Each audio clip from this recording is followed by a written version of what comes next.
Merci beaucoup, Jessica. Donc, bonjour tout le monde, bienvenue. Je suis bien contente d'être avec vous ce midi pour vous parler de notre programme de doctorat en sciences de la famille. Donc, ce que je vais faire, c'est que je vais vous partager mon écran parce que j'avais quand même juste un petit PowerPoint, là, quelques diapos avec des informations. Mais vraiment, n'hésitez pas à m'interrompre, en fait, si vous avez des questions là, par rapport à ce qui est présenté. Puis évidemment, je vais prendre le temps de répondre à vos questions également à la fin, là, s'il en reste après la présentation. Donc, je pense que comme on n'est quand même pas un énorme groupe, là, je suis très à l'aise là, si vous voulez autant poser vos questions dans le chat que de lever la main pour ouvrir votre micro et poser la question. Là, surtout, n'hésitez pas. Donc, je vais partager.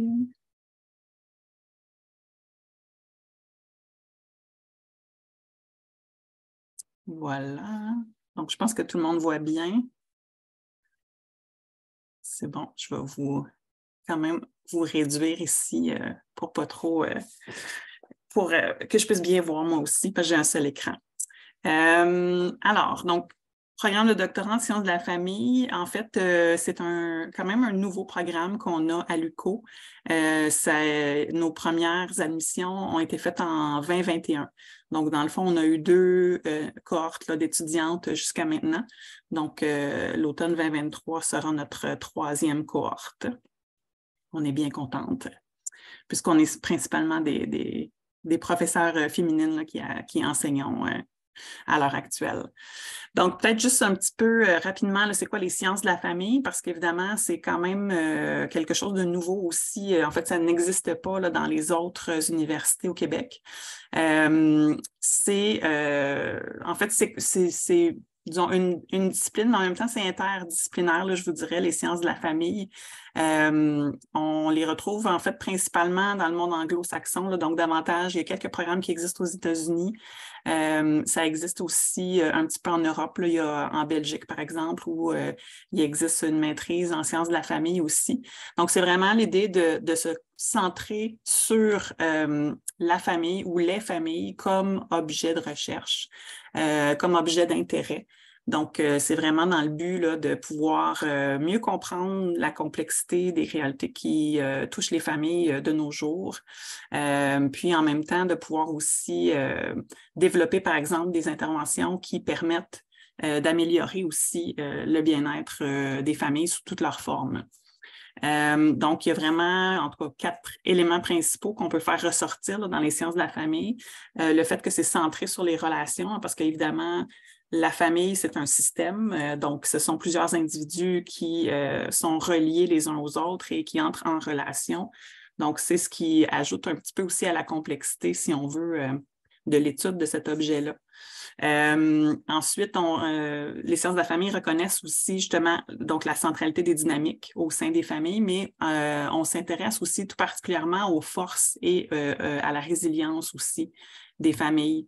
Donc, c'est vraiment dans l'idée là, parce que souvent, quand on étudie les familles, on pense aux familles vulnérables, par exemple, les familles qui sont en besoin de recevoir des services. Et souvent, c'est des familles qui donc présentent, c'est ça, des vulnérabilités. Donc, on va peut-être plus voir cet aspect-là. Mais en sciences de la famille, on s'intéresse aussi donc aux forces et à la résilience, donc aux aspects plus positifs. Les sciences de la famille ont une posture interdisciplinaire, comme je vous disais tout à l'heure. Donc, c'est né, en fait, justement, de l'apport de plusieurs disciplines parce qu'on peut s'intéresser aux familles dans différentes disciplines, en psychologie, en travail social, en éducation, en sciences infirmières, en médecine. Donc, c'est vraiment l'idée que toutes ces disciplines-là apportent un regard particulier sur les familles, puis que c'est en mettant tous ces points de vue-là ensemble qu'on peut donc développer justement une meilleure connaissance, puis aussi améliorer l'intervention. Et c'est aussi une discipline appliquée, c'est-à-dire que au-delà de s'intéresser à la famille comme objet de recherche, c'est aussi de s'y intéresser, donc aussi de façon appliquée, comme je disais, par rapport aux interventions, par exemple, ou à l'accompagnement qui peut être fait des familles, donc de pouvoir aussi donc se servir de données scientifiques, si on veut, pour faire avancer également les interventions puis le bien-être.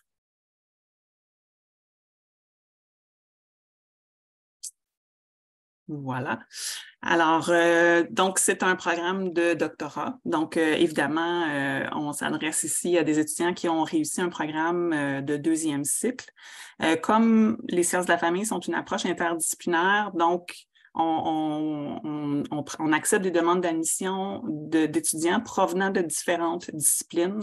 Jusqu'à maintenant, en fait, déjà dans les étudiantes qu'on a admises au cours des 2 dernières années, il y en a qui, en elles-mêmes, ont un parcours interdisciplinaire parce qu'elles vont avoir fait un bac puis ensuite une maîtrise dans des disciplines différentes. Mais c'est sûr que donc on a des étudiantes qui proviennent aussi de sciences infirmières, de travail social, de sexologie, de psychoéducation. Donc, c'est pour vous donner une idée, en fait, là, qu'on peut arriver en sciences de la famille en provenant de en ayant pris différents chemins, finalement. Donc, nous, c'est à partir de ça qu'on peut faire les admissions. C'est un programme qui donne le grade de PhD, donc ce qui veut dire qu'il y a une thèse à réaliser dans le cadre de ce programme-là. Donc, il y a vraiment un aspect recherche qui est quand même assez important là, dans le cheminement des étudiants. C'est un programme de 90 crédits, comme la plupart des programmes de doctorat. Il est possible de le faire soit à temps complet ou à temps partiel. On admet les étudiants seulement au trimestre d'automne. Puis, on peut faire la demande d'admission sur nos 2 campus principaux, c'est-à-dire soit à Gatineau ou à Saint-Jérôme. Dans le fond, la façon dont nos cours fonctionnent, puisque les étudiants sont admis sur les 2 campus, on a certains cours qui sont quand même en présentiel, c'est-à-dire qu'il y a, par exemple, des professeurs qui vont être présents à Gatineau, d'autres à Saint-Jérôme, puis c'est en visioconférence. Donc, fait que les étudiants se réunissent sur leur campus auquel ils ont été admis, puis on fait les cours donc en visioconférence à ce moment-là. Il y a aussi, par contre, des cours qui vont se dérouler complètement en Zoom, donc complètement non présentiel. Donc, autant les ressources enseignantes que les étudiants assistent aux cours donc en Zoom. On essaie de combiner, si on veut, ces 2 façon de faire là au niveau des cours parce que, d'une part, pour accommoder aussi les étudiants là, qui sont pas nécessairement toujours, c'est pas nécessairement toujours facile là, de se déplacer sur les campus, mais en même temps, on souhaite qu'il y ait quand même un minimum de présentiel parce que ça permet, donc, ça facilite la création de liens aussi là, entre les étudiants. Les étudiants peuvent se rencontrer, peuvent créer des liens dès le début du parcours. Et puis, puisqu'il faut garder en tête que la scolarité se déroule donc sur les 2 premières années au doctorat pour les étudiants qui sont à temps complet. Et donc, pendant ces moments-là, donc vous avez des cours ensemble, fait qu'il y a un petit peu plus une chimie qui peut se créer, puis un esprit de cohorte. Mais par la suite, vous allez faire davantage un travail qui est individuel avec la thèse de doctorat. Donc, évidemment, quand même en étroite collaboration avec vos directeurs ou directrices de thèse. Mais on sait que, dans le fond, le sentiment d'être isolé, c'est souvent quelque chose qui est ressenti par les étudiants qui sont dans des programmes de cycle supérieur. Donc, c'est pour ça que pour nous, c'est important quand même que vous puissiez créer des liens là, dès la scolarité, parce que souvent, ces liens-là peuvent continuer, même quand vous êtes rendu à la thèse puis à la rédaction. Et c'est souvent un élément quand même déterminant là, dans le fait de se rendre jusqu'au bout de son parcours. Donc, c'est quand même important. Est-ce que ça va jusqu'à maintenant? Est-ce qu'il y a des questions? C'est bon, je vais continuer. Ah oui, je vois Elisabeth. Vous parlez de la capacité d'accueil de 15 étudiants. Est-ce que c'est très contingenté ou c'est... En fait, c'est une bonne question. C'est peut-être pas tant un contingentement qu'une capacité d'accueil, là, je dirais, là, le 15 étudiants, puisqu'on a la possibilité justement de vous admettre sur les 2 campus. Puis, comme c'est un programme interdisciplinaire aussi, donc il y a des professeurs qui sont habilités à pouvoir encadrer des étudiants dans ce programme-là dans plusieurs de nos départements. donc en travail social, en sciences infirmières, en psychologie et psychoéducation. On a quelques profs en éducation aussi. Donc, ça permet justement de pouvoir accueillir un certain bassin d'étudiants. Par contre, ça ne veut pas nécessairement dire là, qu'on garde les admissions ouvertes jusqu'à temps qu'on ait 15 étudiants chaque année. Il y a quand même, là, c'est ça, des dates limites qui sont mises pour déposer une demande d'admission parce que ça prend aussi quand même une certaine préparation, je dirais, là, avant de rentrer au doctorat. Là, je n'ai pas nécessairement de diapo là-dessus, mais parmi les pièces que vous devez fournir, par exemple, là, pour la demande d'admission, d'une part, on vous demande d'avoir signé un formulaire d'entente avec un directeur ou une directrice, c'est-à-dire qu'on vous demande d'avoir trouvé, en fait, un directeur ou une directrice avant l'admission.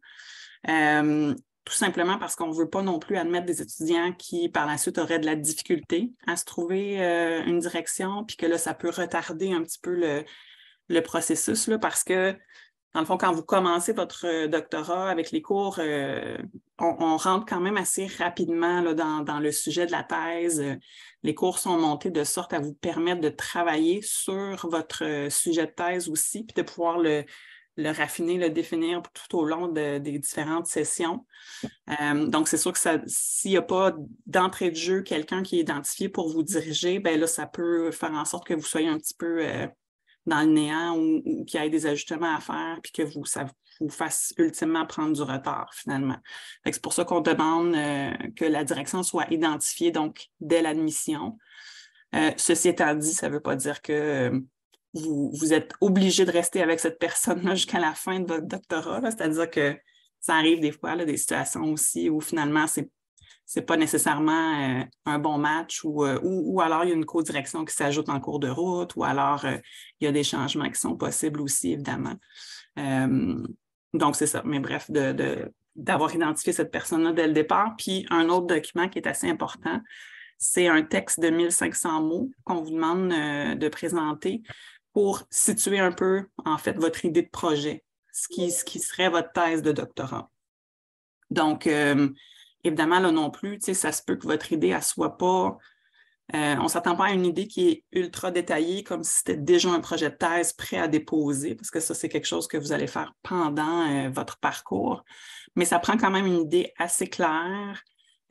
C'est un texte qui nous permet de voir aussi votre capacité à écrire, évidemment, à bien exprimer vos idées clairement, votre capacité aussi à citer la littérature, donc à aller chercher, par exemple, des écrits sur votre sujet, puis à être capable de citer des références et tout ça. Donc, c'est quand même un texte important pour nous là, au niveau de l'admission.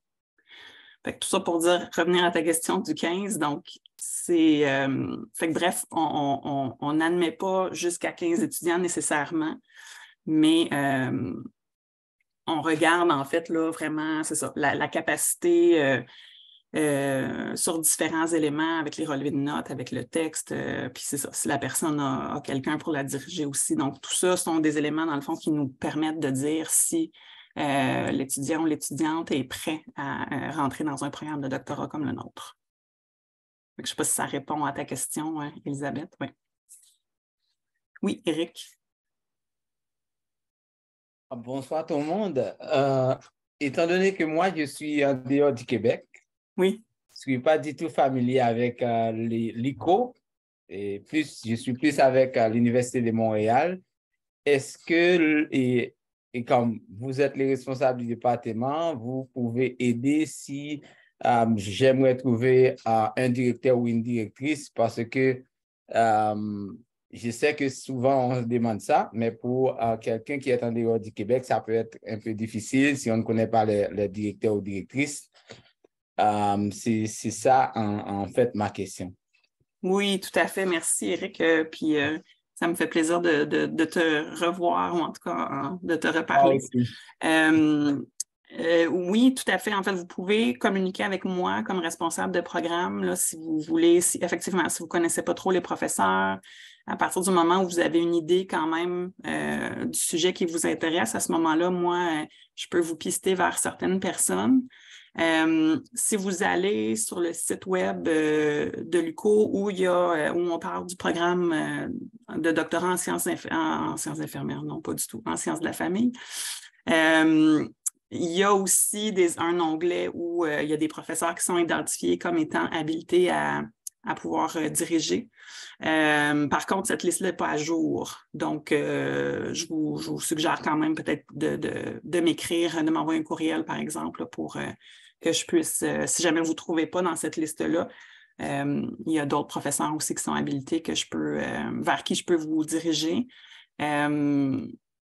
Puis, c'est ça, il existe aussi, notre processus d'habilitation, en fait, là, est quand même en continu, là, d'une certaine façon. Donc, même des professeurs qui, par exemple, n'auraient pas encore l'habilitation ont la possibilité d'en déposer une cet hiver là, qui ferait en sorte qu'à l'admission, ça serait effectif. Là. Mais donc, ça veut dire qu'il faut quand même que cette personne-là soit informée de votre intention, puis qu'elle puisse donc faire la demande d'admission là, avant que vous arriviez dans le programme. Est-ce que ça répond à ta question, Éric? Oui, un grand merci. Moi, même si je ne travaille pas souvent dans l'adoption, comme vous le savez déjà, mais je travaille avec des jeunes qui ont des problèmes de consommation d'alcool, des drogues, qui sont dans la prostitution. Mais je travaille aussi avec leur famille parce que beaucoup d'entre eux avaient des problèmes avec leur famille, mais maintenant, ils se réconcilient, ils vivent ensemble à cause de ces programmes-là. Donc, c'est la raison pour laquelle j'ai dit, bon, c'est mieux ces programmes-là et me va. Et j'ai lu aussi le site également. Mais je peux trouver tant de sujets sur ce domaine-là. Mais je peux vous contacter également pour les suites nécessaires. Oui, c'est ça. On pourra se reparler par courriel là, pour la suite, oui. Ouais, merci. Ensuite, Marie-Pierre. Bien, bonjour. Est-ce que vous m'entendez bien? Oui.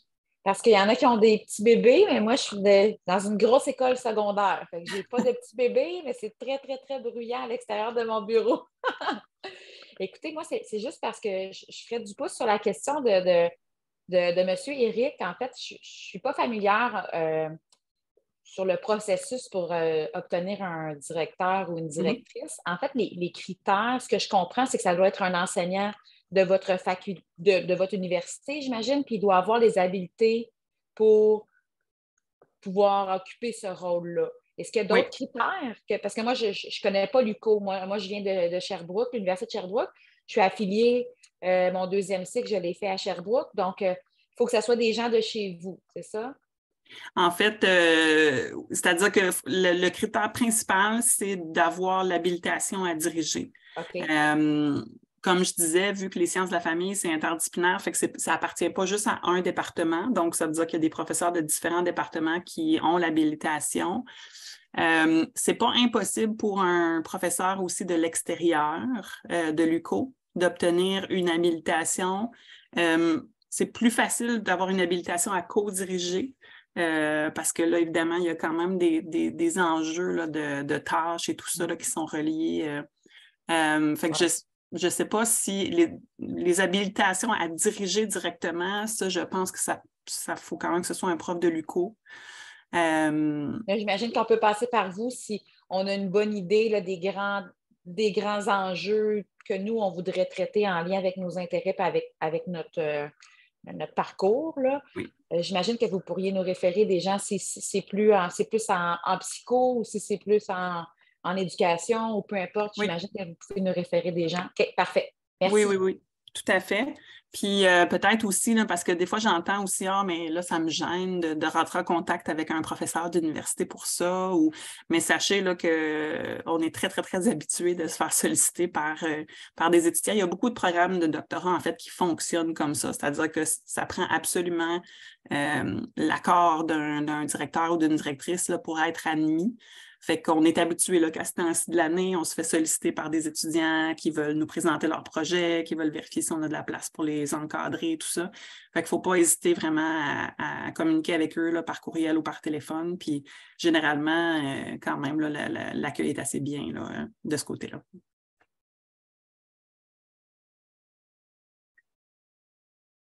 Fait que ça vous va si je vais poursuivre. Puis n'hésitez pas, comme je vous disais, j'aime bien les questions en cours de route, ça rend ça plus dynamique aussi. Là, je ne sais pas si, je pense pas que j'avais, non, c'est ça, je n'avais pas sauté de diapo.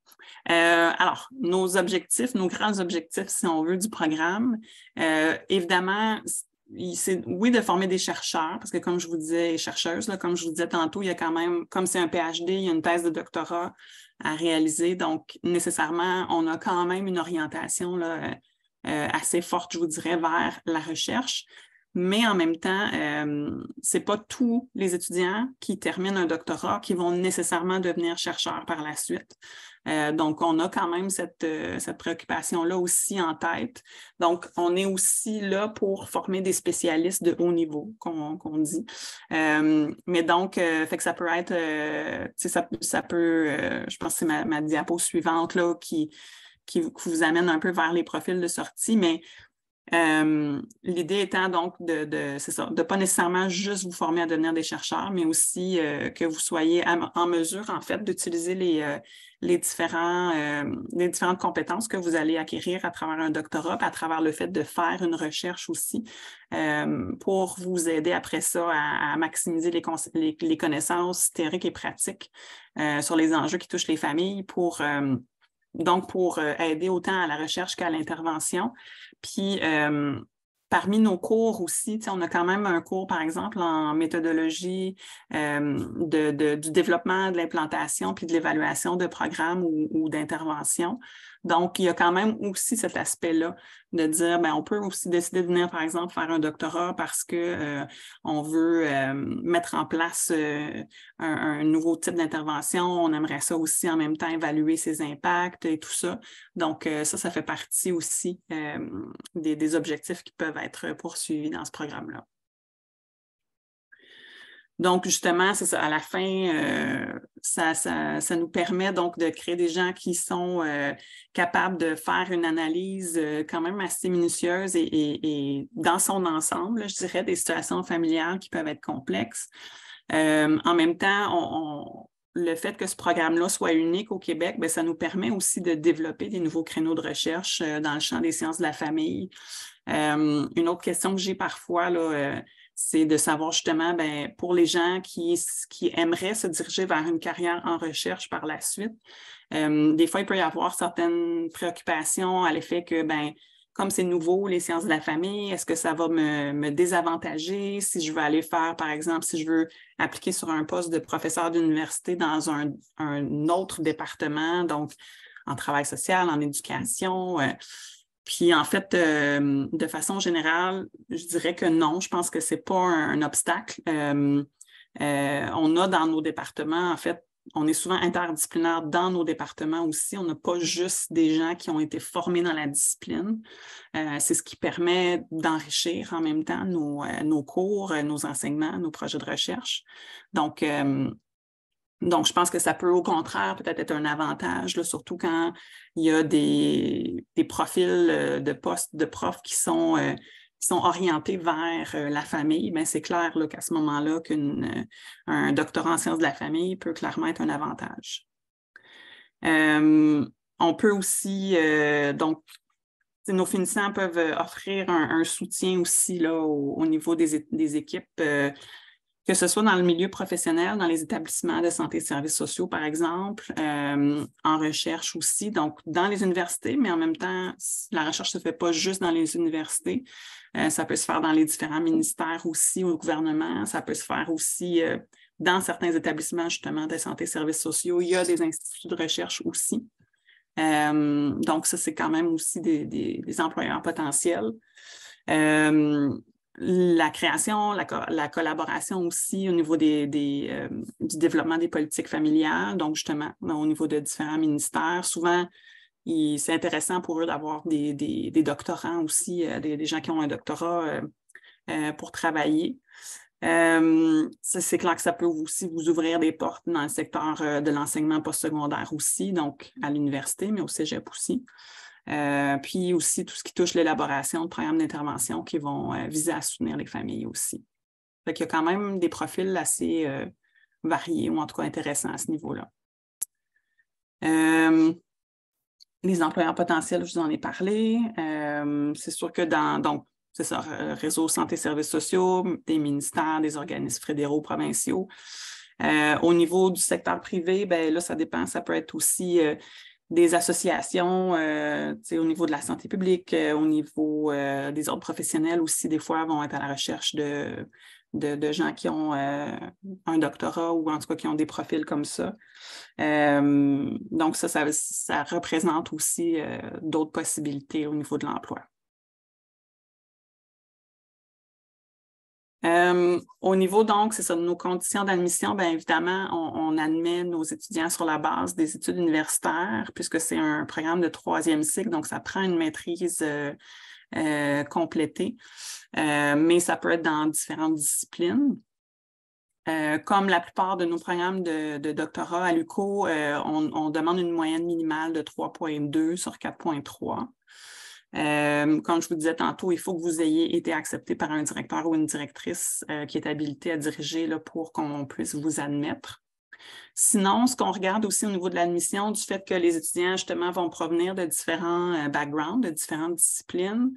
Évidemment, là, dans vos relevés de notes, on va regarder un petit peu ce que vous avez suivi déjà au niveau, comme cours théorique au niveau de la famille, que ce soit au 1er ou au 2e cycle.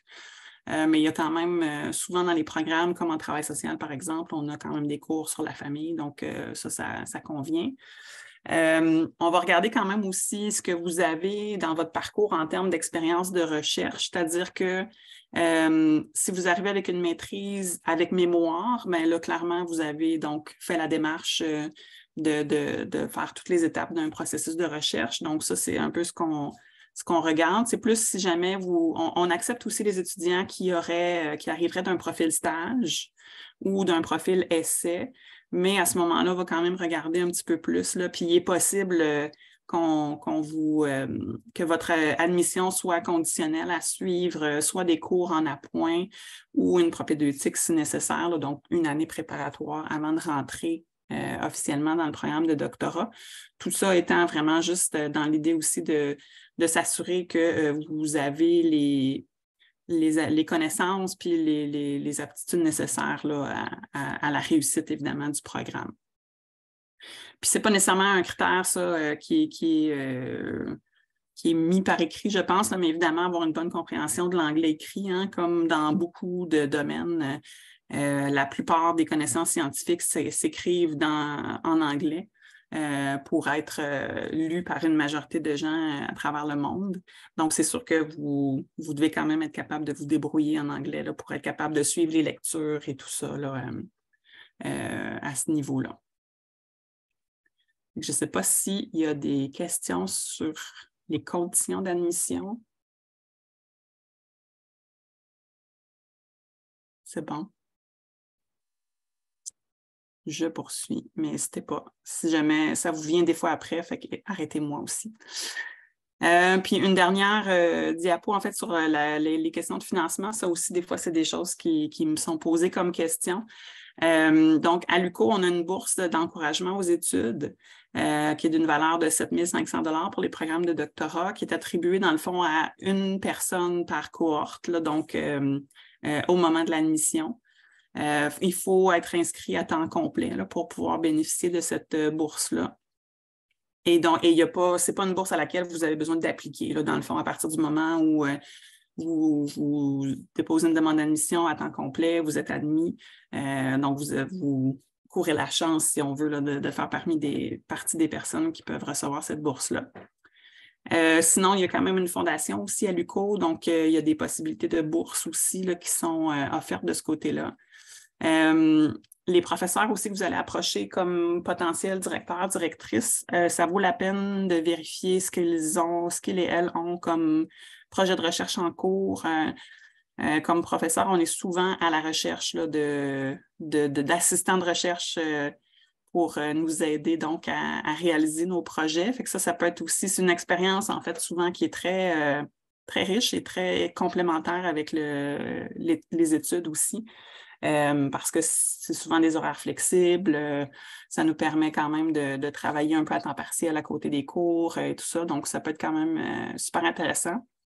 Puis évidemment, ben, il y a nos grands organismes subventionnaires, donc les fonds de recherche du Québec.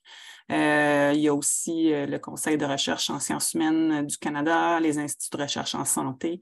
Donc, tout dépendamment justement de l'angle de votre sujet, ben, c'est possible de déposer aussi des demandes de bourse pour ces organismes-là. C'est des bourses quand même assez intéressantes, là. Au doctorat, ça peut être 20 000 $ par année pendant 3 ans. Mais c'est évidemment très compétitif aussi. Donc, c'est bien ça aussi de se prendre à l'avance pour préparer ces demandes de bourse-là. Puis, habituellement, c'est à l'automne qu'il est possible de déposer vos demandes. Oui, Elisabeth.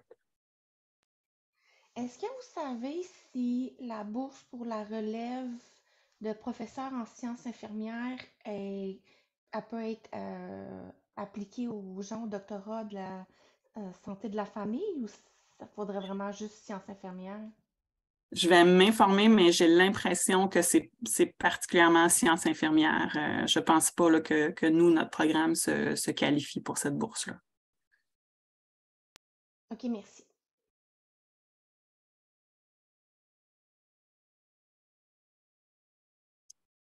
Fait que moi, ça fait le tour. Vous avez... Oui, Ariane. Allô? Est-ce que vous m'entendez? Oui. OK.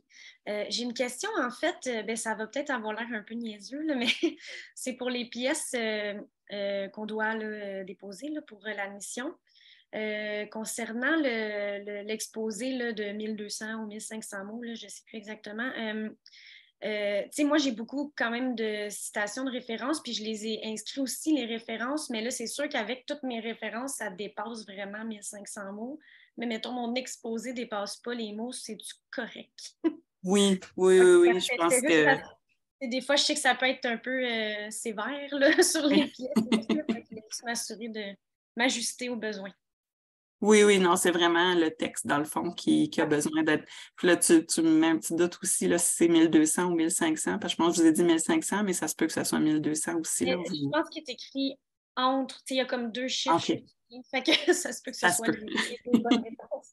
OK, bien, c'est parfait, ça. Puis, en fait, mon autre question aussi concernant l'admission, il est inscrit là, sur le site de l'UQO qu'en général, pour les doctorats, c'est le 1er février, là, la date limite. Oui. Mais là, mettons, moi, ma demande d'admission, exemple, elle vient d'être comme traitée. Là, le temps que les gens envoient leurs lettres, faut-tu que les lettres soient reçues, tout ça, avant le 1er février ou... Non, bien, en fait, déjà, d'une part, effectivement, on met toujours la date du 1er février quand on ouvre les admissions. Ceci étant dit, comme responsable de programme, le bureau du registraire va toujours vérifier avec nous avant de fermer les admissions si on est prêt à les fermer ou si on veut les prolonger. Moi, j'ai déjà donné l'information au registraire que je voulais que ça se poursuive encore jusqu'au 1er mars. Okay. Fait que, non, en date d'aujourd'hui, je peux vous confirmer que c'est encore possible de déposer une demande d'admission jusqu'au 1er mars. Puis l'important, en fait, c'est si vous manque, par exemple, des lettres de recommandation, puisque vous avez 3 lettres à fournir, là, donc de gens qui vous appuient dans votre démarche là, de faire une admission au doctorat. S'il y a des lettres, par exemple, qui ne sont pas reçues en date du 1er mars et tout ça, ça ne ferme pas votre dossier. Là. Dans le fond, votre dossier, à partir du moment où il est ouvert avant le 1er mars, le registraire va quand même accorder un certain délai de quelques semaines là, pour finaliser toutes les pièces puis nous les faire parvenir, nous, aux responsables de programme. OK, rassurant quand même. Merci. Oui, c'est ça. Puis, je dirais aussi là, que c'est ça. Le registraire, évidemment, va quand même faire un suivi assez serré. Des fois, va peut-être vous écrire pour vous dire ben, votre demande est refusée parce qu'on n'a pas reçu toutes les pièces. Mais je pense que généralement, le message est quand même de dire ben, si jamais vous nous les envoyez, on peut réouvrir votre dossier. Fait que ce n'est pas non plus un non final, si on veut. Mais en même temps, c'est sûr qu'il faut quand même le plus possible s'assurer que toutes vos pièces sont rentrées puis dans un délai raisonnable, si on veut, là, pour qu'on puisse aussi... Parce que moi, comme responsable de programme, je les reçois vraiment juste à partir du moment où ils sont complets. c'est sûr que nous, on prend quand même, en tout cas, un certain temps, c'est-à-dire qu'on a un petit comité qui se réunit, qui regarde les demandes. On le faisait pas nécessairement automatiquement, mais je vous dirais que très souvent, ça se peut qu'on vous convoque comme en entrevue.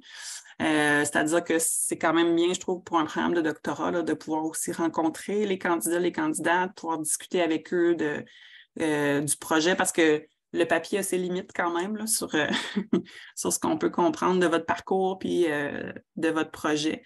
Donc, des fois, ça peut aussi vous pister sur, OK, ben d'ici, tu sais, oui, tu es une candidature intéressante, par exemple, mais on pense que d'ici à ton admission, tu pourrais travailler sur telle chose ou fait que là, à ce moment-là, on peut vous aider aussi, vous guider en attendant de commencer le programme ou si jamais on considère, là, c'est ça, qu'il y a des cours d'appoint ou une propédeutique qui pourraient être bénéfiques, mais à ce moment-là, on peut en discuter aussi avec vous pour être sûr de bien adapter parce qu'on essaie vraiment d'adapter ça à vos besoins, là. Merci, c'était vraiment complet comme réponse. Merci. Fait que vous avez à l'écran mes coordonnées. Il y a mon courriel personnel aussi où vous pouvez m'écrire, là, geneviève.page@uco.ca, qui est un peu le courriel pour tout le monde. Mais sinon, on a un courriel aussi pour le doctorat famille plus spécifiquement. Donc, je reçois les deux. Donc, je suis en mesure de vous répondre soit à l'un ou à l'autre. Puis, ça se peut aussi des fois que ce soit Marie-Ève Caron qui vous réponde, qui est la technicienne, en fait, qui est en charge de suivre là, les cheminements des étudiants. Donc, des fois, pour des aspects plus techniques, là, c'est plus elle qui est capable de vous répondre aussi. Fait que vous avez aussi ses coordonnées, si jamais.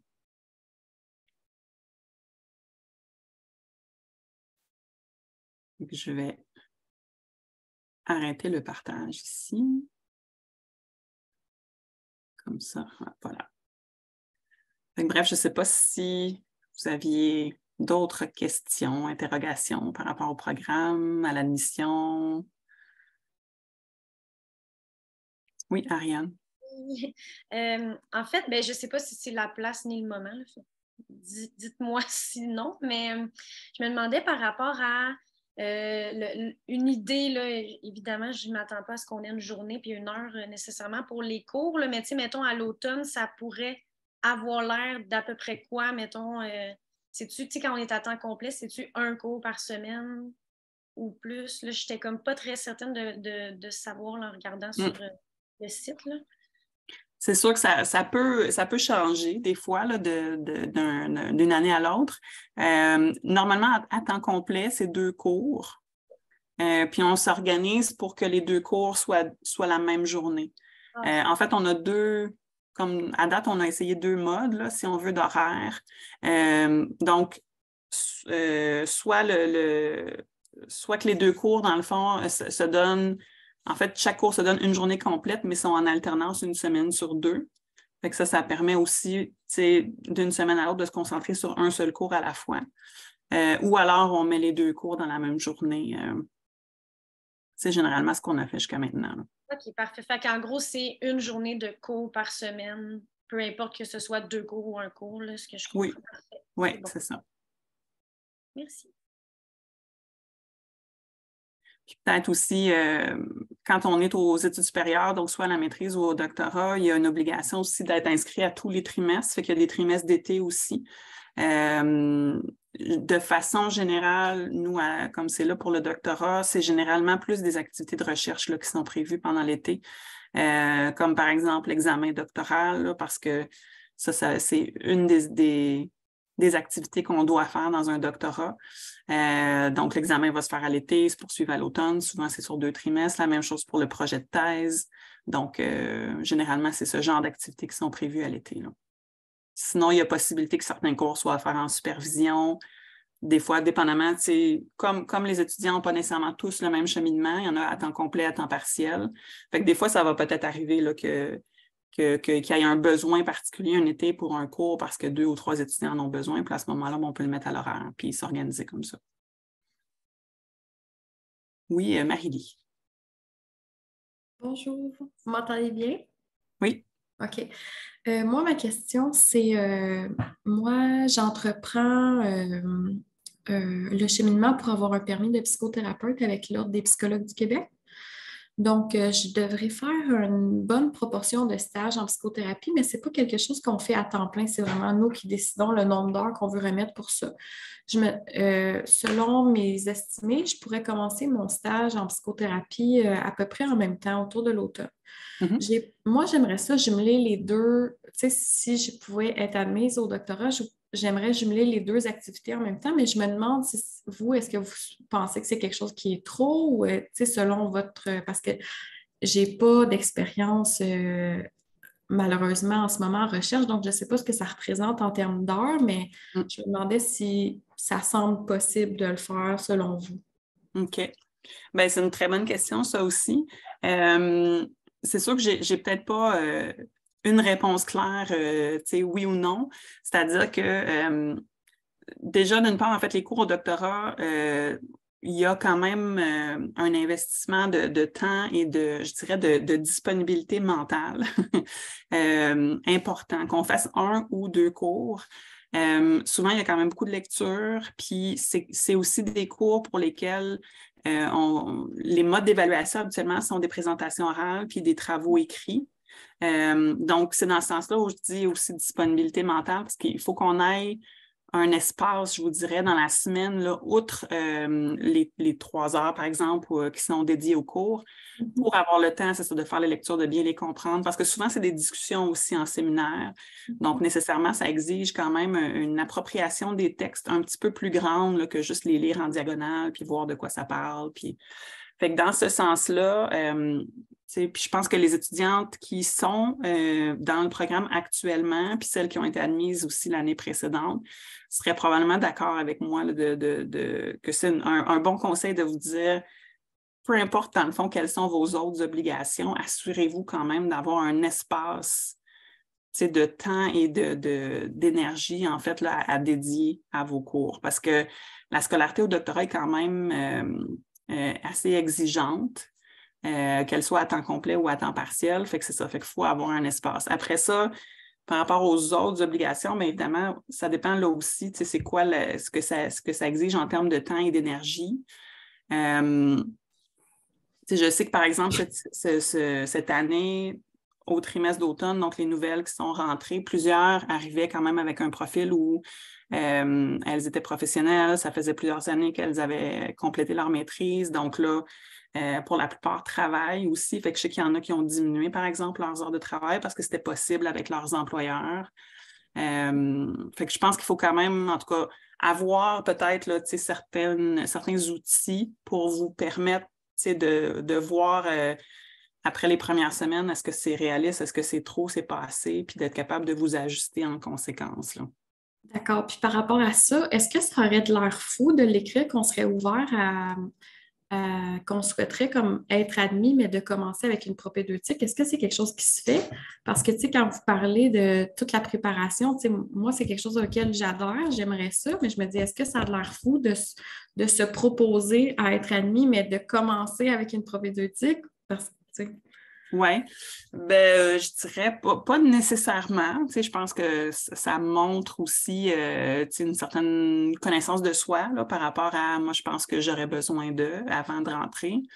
Fait que je pense que ça peut être, oui, une bonne idée de l'écrire. Puis après ça, bien évidemment, nous, au niveau du comité qui va étudier les demandes, bien là, c'est de voir. Puis comme je disais, probablement qu'on vous solliciterait pour une rencontre, pour une entrevue, pour qu'on puisse discuter de ça ensemble, puis d'essayer de voir vraiment là, qu'est-ce qui serait le plus avantageux. Là. OK, c'est parfait, merci. Il y en a qui auraient d'autres questions.